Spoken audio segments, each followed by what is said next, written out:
पैसा कैसे अमेरिकी कल्चर की रगों-रगों में भरा हुआ है, ये हम आज एप्स्टीन की इस फाइल से जानेंगे। हेलो दोस्तों, मेरा नाम कल्पना है और हम चर्चा करेंगे एक ऐसे गंभीर विषय में, जो छोटी बच्चियों के सेक्सुअल अब्यूज़ से जुड़ा हुआ है, जिसमें दुनिया की बहुत सारी छोटी बच्चियाँ शिकार हुई हैं। एक ऐसा केस जिसने आज के टाइम पर बहुत ज़्यादा चर्चा बटोरी हुई है।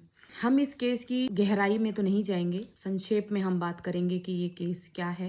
हमारा मेन फोकस ये रहेगा कि हम एज एन इंडियन सोसाइटी इस केस से क्या सीख सकते हैं और इंडियन सोसाइटी और अमेरिकन सोसाइटी में क्या बेसिक डिफरेंस आता है।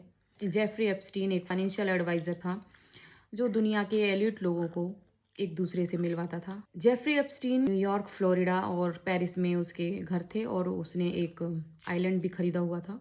उसका एक सेट पैटर्न था जिसके अकॉर्डिंग वो लड़कियों को अपने घर बुलाता था। इस केस में ध्यान देने वाली बात हमारे लिए ये है कि वो $200 का लालच देकर उन बच्चियों को घर पर बुलाता था। उसने अपने शागिर्द छोड़े हुए थे स्कूलों के बाहर, जो उसके घर के आसपास थे। 12 से 16-17 साल की लड़कियां, जो माइनर्स होती हैं, जिनको ज़्यादा जानकारी नहीं होती, जो बहुत जल्दी बहकावे में आ सकते हैं बच्चे, तो उनको ये कहा जाता था कि आपको सिर्फ एक मसाज देनी है जाके और आपको एक दिन के $200 मिलेंगे। तो वो बच्चियां जो हैं उसके कहने में आ जाती थी। एक लड़की को फिर कहा जाता था कि वो दूसरी लड़की लेके आए।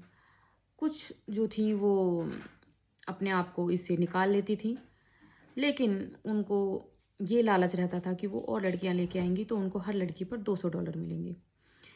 यहाँ देखने वाली बात यह है कि अमेरिकन कल्चर में, अमेरिकन सोसाइटी में किस तरीके से पैसा जो है रगों रगों तक भरा हुआ है कि बच्चियाँ, छोटी छोटी बच्चियाँ भी ये सोचती थी कि उन्हें पैसों की ज़रूरत है।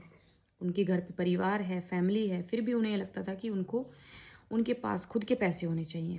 कई बार बहुत ज़्यादा आज़ादी भी हमारे लिए नुकसानदायक हो सकती है। आप इसमें देखिए कि किस तरीके से इतनी ज़्यादा आज़ादी इन बच्चों के पास थी, इन बच्चों के पास है, अभी भी है वहाँ पे।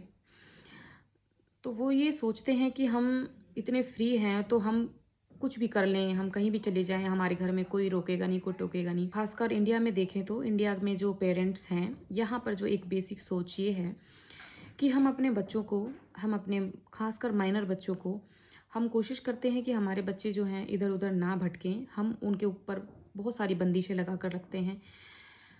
उस एज में हमें ऐसा लगता है कि हमारे पेरेंट्स हमारे ऊपर इतना दबाव क्यों डाल रहे हैं, लेकिन उस एज से निकलने के बाद हमें ये पता चलता है, हमें ये एहसास होता है कि उन्होंने जो भी किया वो हमारे भले के लिए ही किया, वो हमारे भले के लिए ही करते हैं।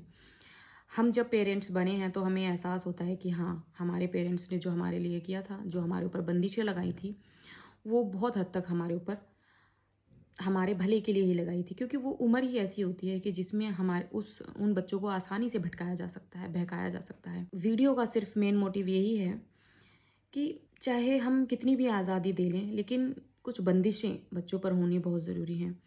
और बच्चों के लिए ये एक मैसेज है, जो टीनेज हैं, जो 14 से 10-12 साल से और 18 साल, 20-22 साल तक की एज होती है, जो वो इतनी नाजुक एज होती है बच्चों कि हमें पता भी नहीं चलता हम कहाँ पर गलती कर देते हैं।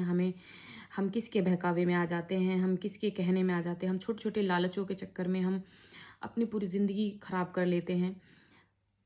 आपके पेरेंट्स जब आपके ऊपर बंदिशें लगाते हैं, उस एज में आप, हमें कई बार लगता होगा, कई बार लगता है, हम इरिटेट होते हैं कि हमारे ऊपर ऐसा क्यों बंदिशें लगाई जा रही हैं। लेकिन समय के साथ, टाइम जब बीतता है, उसके बाद हमें एहसास होता है कि उन्होंने बिल्कुल ठीक किया। तो आपके लिए ये मैसेज है कि आप इन चीज़ों को अभी से समझें कि दुनिया कैसी है और दुनिया में किस तरीके की चीज़ें होती हैं। आप अपने माँ-बाप की बातें सुनें और अपने माँ-बाप की बातें सुनकर एक सही राह चुनें। धन्यवाद।